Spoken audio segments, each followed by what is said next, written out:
మెదక్ జిల్లాలో నర్సింగ్ విద్యార్థులు రోడ్డుపైకెక్కి ఆగ్రహం వ్యక్తం చేస్తున్నారు.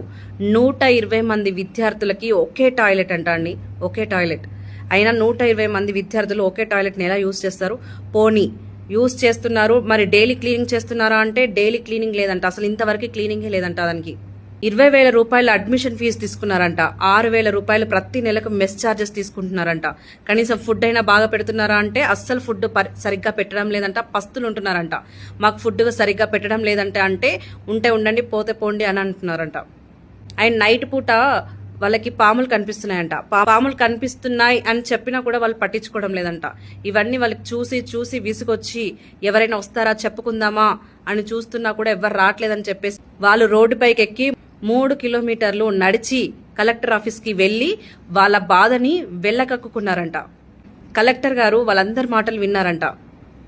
అంటే చెప్పేది ఒక్కటే, గవర్నమెంట్కి సంబంధించినవన్నీ కూడా పెద్ద పెద్ద హంగులు ఆర్భాటాలతో అంత బాగా కట్టుకుంటారు కదా, కట్టుకోండి ఉండండి పర్వాలేదు, కానీ కొంచెం వీళ్ళ గురించి కూడా ఆలోచించవచ్చు కదా.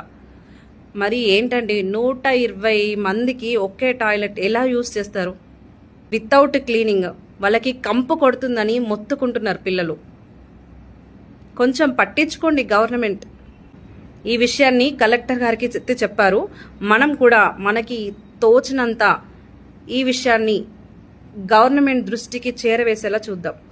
మరి మీరేమనుకుంటున్నారో కామెంట్లో షేర్ చేయండి.